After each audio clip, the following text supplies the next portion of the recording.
good everybody, it's Hamza, and today guys, I'm coming to you with a brand new video. But before we get into that guys, please go ahead and leave a like on this video. Let's try and get 3 likes on this video. We've been crushing it, so let's keep it up. And of course, subscribe if you have not already, because we're so close to 7,000 subscribers. And once we hit it, I'll finally be doing a giveaway. I'll announce it on my YouTube channel. You can also find it on my Instagram as well, which will be linked below guys. Also, while you're there, check out all the links down below. Hit the notification bell guys, and without further ado, let's get right into this video. Alright guys, so now we are getting into the deck file, and of course, hopefully you guys stick with me throughout it so you guys can hear my explanations for each and every single one of the cards. Of course, this is just my opinion on the deck. If you guys have your own opinions, please comment down below. I try my best to respond to each and every single one of you guys' comments. But starting off with the video, of course, we are going to be talking about the main package we play, which is going to be the 3 connector plus the dolphin. Now, I know I did showcase the Battling Boxers, and I do think that they are very powerful in what they provide. But just specifically speaking, I think that connector is overall better because duel might come back into the format depending on how powerful and potent combo decks are. So I'm rocking a triple connector and 1 dolphin, which is perfectly fine. When you move on to the side deck slash other options you guys can play, I will for sure go in depth about what the other options are and whatever. So again, connector's main strength is baiting hand traps, forcing hand traps, things of that nature. And then I am playing 2 OGA as opposed to the 3 I normally play. The reason why I'm on 3 now is because we have so many consistency cards with the Hunter Fiend, Sinful Spoil, Tainted Treasure, whatever we call it, the package and things of that nature. So you don't really need to be playing a lot of OGA, especially because you have so many search cards as is. And I believe it's if you play 5 normal summons in like 42, you have like a 50% chance. But if you play anything less, you have way lower percent chance of drawing one of these guys. Plus you have Rotas, we have Durandals, we have Heritages, we have Museums. You have so many ways of getting to any of our normal summons. So I think 2 is perfectly fine in this variant because you need to make space, right? And you don't want to play anymore.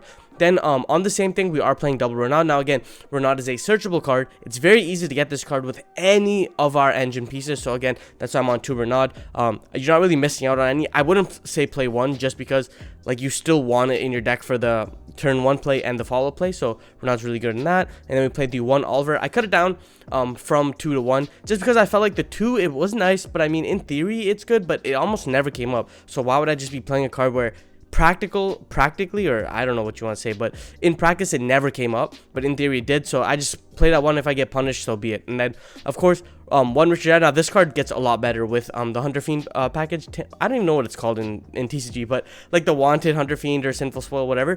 This card gets a lot better because you have discard outlets. This card becomes like a quote unquote like 1 card combo, 1.25 card combo, whatever. You can technically actually play this at 2.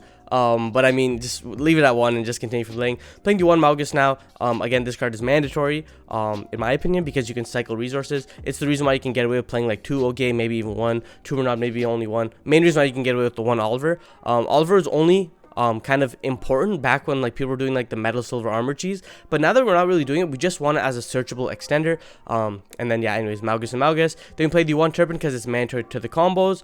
We play the 1 Immortal Fiend Scarefried, always at 1, minimum 1, maximum 15 if you could. Honestly, this card's really good, but just 1 is perfectly fine. And then we play the 1 Fiery Flint Lady, and then that rounds off like the fire warrior monsters or the warrior monsters. And then the final monster we play is Diabelsar, the Dark Witch. Now I have a separate video about these cards, like the Agov cards, but if you guys don't know what this card does, this card says this: you can special summon this card from your hand by sending 1 other card from your hand or field to the graveyard. Let me just pause right there, right?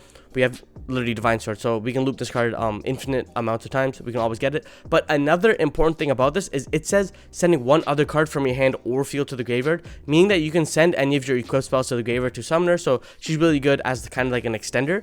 You can only summon her once per turn this way. You can only use each of the following effects once per turn. This card is normal or special summon. You can set 1 Sinful Spoil spell trap card directly from your deck. This card is sent from the hand or field to the graveyard. During your opponent's turn, send 1 card from your hand or field to the graveyard. And if you do special summon, second effect, we're not using. Main effect, when it's normal special summon, we can get a Sinful Spoil spell trap card directly from your deck. Note she does not add, she's set, so she plays around Duel and Lockbird, so she is very powerful in this deck. And again, she's level 7. That doesn't really come up because we're usually just sending her away. If you guys haven't seen my combos, somewhere up there or something, you guys can click them. But that's it for like the main deck monsters. Then of course we're playing triple Durandal, and if you guys don't know what this is, it's essentially a Rota, right? You target, equip, pop a card, add a level 5 or lower. Really good. Not much to explain about Durandal. And then we played the 1 Almay, so 4 copies of Durandal. Then we played the 1 Divine Sword Phoenix Blade and the 1 DDR. Now these will never change, honestly. Especially DDR is really important because you do the mill 4, get Renaud, summon, get back to DDR. So DDR is a mainstay in this deck in my personal opinion. And then we have the Divine Sword, All Maze triple. Then we have the new card, Angelica's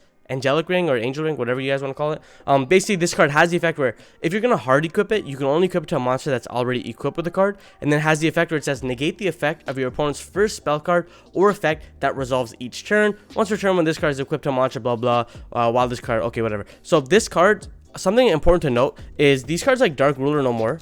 Dark Ruler. These cards like Dark Ruler no more, where it says your opponent takes no damage, you can activate monster effects in response, or Forbidden Droplets, where it says like your opponent cannot activate response, blah blah, of the same original type. So this card works kind of like, I think it's Magician's Right Hand, maybe, where it says negate the effect of your opponent's first spell card or effect that resolves each turn while you control spellcast or whatever.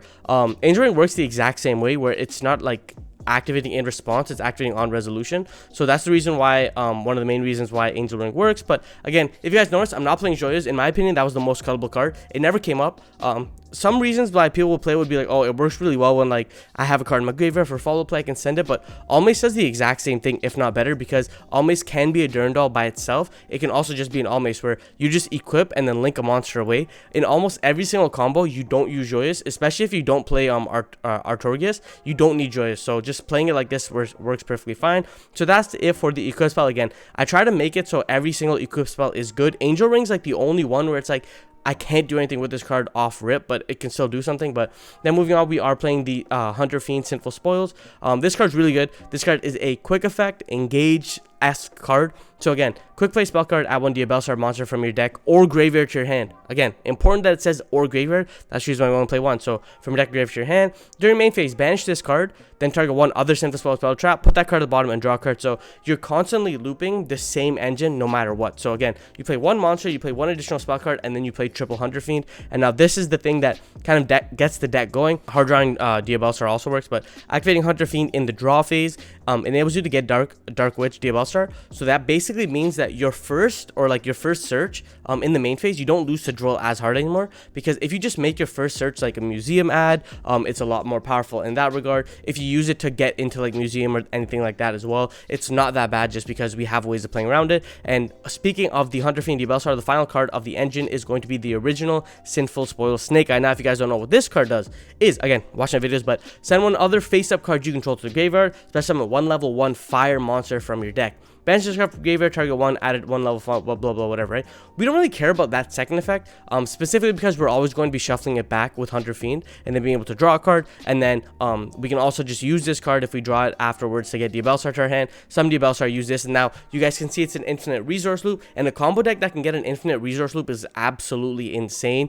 So again, like I said before, if you guys haven't seen the combos, basically it's Hunter Fiend, get Diabellstar, send a card, summon herself, or like send like a level 4, summon herself, activate Snake Eye, send Diabellstar, summon Richardetto, then Richardetto reborn any of these and proceed to combo. So it's pretty nasty. You're not searching at all. The only search is like Hunter Fiend at the beginning of the combo, and then you search a little bit later on when you're kind of ready to search. So you can technically set up a gear for it if you hard draw it. So again, that's enough about that. I have a separate video talking about them coming very soon.